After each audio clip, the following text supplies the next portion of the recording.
Hello beautiful being, what is up? My name is Jeanette, also known as Ms.FitVegan, and today I want to talk to you about something that's very personal to me, and we're talking about eating disorders. We're talking about a food addiction and emotional eating. These are two eating disorders, and what is the difference? How do you know if you have them, and what can you do to heal? Now, I recently just discovered that there's a difference, and I had them both. And a food addiction, so let's just get right into it. A food addiction is when you have an external addiction, when you have an external force pulling you to eat certain foods or any foods. I had a food addiction on a raw vegan diet. I had a food addiction with nice cream, with dates, with cashews, okay? You can have an addiction to anything. And so when it is a food addiction, it doesn't really matter what's going on inside. It doesn't matter if you're happy or sad or depressed or bored or you have anxiety. You have an addiction. You need that substance, whether you're happy or sad. You need that to survive, right? And yes, we do need food to survive, but not in the quantities that a food addict eats food, okay? Emotional eating differs from a food addiction because emotional eating is eating when you are feeling uncomfortable emotions. So depressed or bored or sad or anxious or even happy or joyous. Emotional eating is when you eat to solve an internal problem, okay? So the catalyst is internal with emotional eating, and the catalyst is external with a food addiction, okay? Now, if you're somebody like me and you suffer from both, okay, I had both a food addiction and emotional eating, then you're screwed. No, you're not screwed. The solution is twofold. Number one, for the food addiction, okay, so if you have a food addiction, you've got to write a list, you've got to identify your trigger foods, okay? So they're gonna be different for everyone, and yes, they can even be healthy foods. So for me personally, as a raw vegan, okay, so I went raw in 2011, and I gave up all processed food, and so yes, of course I got healthier, but was I my best version? Was I my optimal version being a raw vegan that had a food addiction and was eating uncontrollably from the second I woke up till the second I went to bed, late at night? No, I was not healthy. And so if you find yourself and you have a food addiction, here's what you need to do. You need to identify the trigger foods, and you must remove them from your house. I don't care if they're dates or hemp seeds or cashews or raspberries. I don't care what it can be, anything. Any food can be a trigger food. For me, dates are something that I can't have in my house even though they're healthy. Cacao, so raw cacao powder or cacao bars, anything with chocolate in it, I will not just be able to eat just a little bit. I will have to eat it all, or else I will not be able to focus, I won't be able to sleep. And some people say that that's because, I'm not eating enough. That's not true. I can eat 2,000 calories, 3,000, 4,000 calories of fruit, and I'll still want the chocolate, even though I'll be super full. I don't expect everybody to understand this, okay? This is not something everybody can understand. If you have suffered from having a food addiction, then you understand it. And people that haven't, they just don't understand it. They don't even believe that a food addiction is real. I was actually recently bullied by somebody, I'm not gonna say their name, by a famous raw vegan on Instagram who made a whole story about me and who said that food addiction is not real. And I'm telling you right now, I know what I've experienced. I know that it's real. So that's what you need to do as far as when you have a food addiction. You've got to make sure and not have those foods in the house. They can't be in the house. You also, number two, when you have a food addiction, you're gonna have to, this one sucks, I know, but you're gonna have to face the uncomfortable emotions that you don't wanna face, okay? This also goes hand in hand with being an emotional eater, okay? But food addicts often get triggered not just by the external, although that is the number one trigger, but also by the internal as well. And so we use food to deal with life, whether we're bored or we hate our job or we hate our spouse or we have anxiety or we're sad or depressed.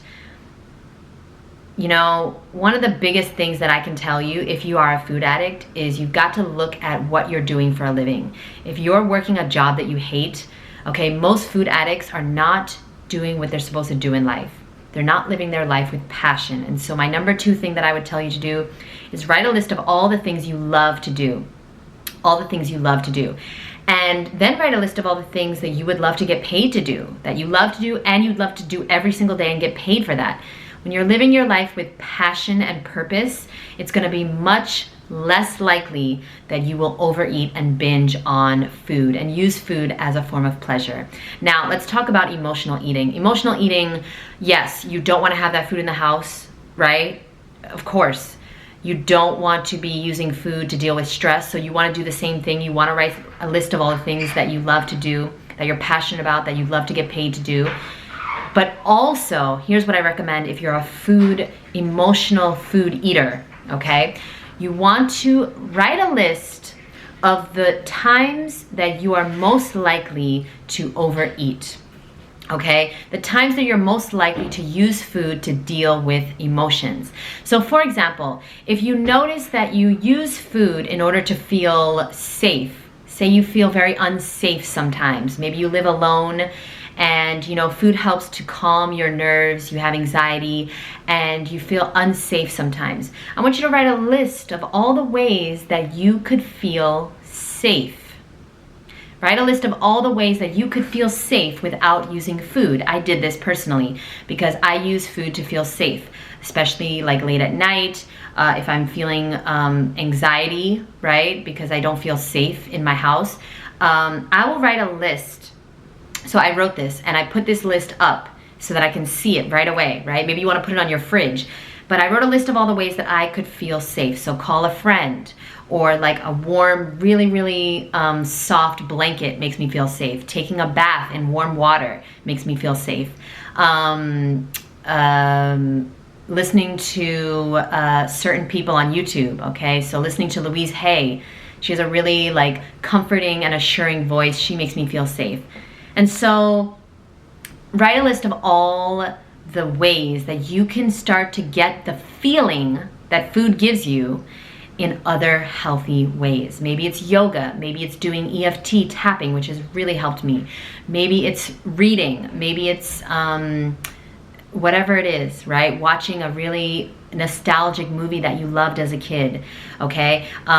So we need to start recognizing the emotions that are causing us to eat emotionally, and we need to address them. Working with a therapist is obviously a very good idea. I know it can be very difficult.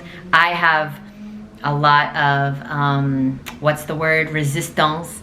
I have a lot of resistance working with a therapist because I was taught, I have this false belief that, that's a waste of time, that's a waste of money, I can handle everything myself. Only weak people talk about their emotions or feel emotions, okay? And that's why I personally ate my emotions so that I wouldn't feel them, because I believed if you feel emotions, that makes you weak. And so I had to change that story.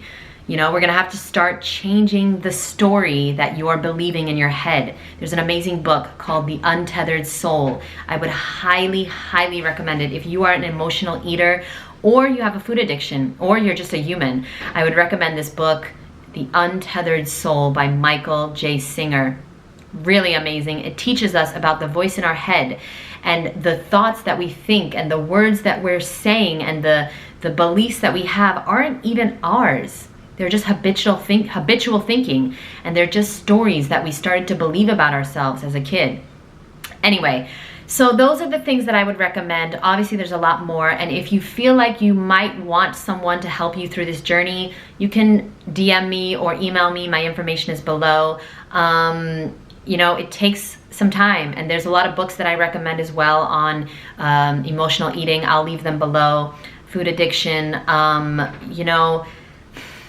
it's not It's not easy because there's not a lot of people that are dealing with this. I feel like, you know, most people in the world, they don't have a food addiction. They are emotional eaters. But if you're both, if you're dealing with a food addiction and you're emotional eating, this can be a combination that it can feel like it's impossible to be normal. It's impossible to live a normal life and have, you know, food around you and go out to eat with friends and have some enjoyable food. But it is possible. We've just got to change our beliefs about ourselves. And again, a great way that I like to do it is something called tapping, EFT. I highly recommend a practitioner named Brad Yates. He really helped me a lot. He's got lots of tappings. And also learning what to eat is important too. I do have a course called How to Be a Healthy Raw Vegan. And in this course, we definitely go into the emotional side of addiction to food because that was a part of my healing. It was a part of my journey. And so I had to touch on it.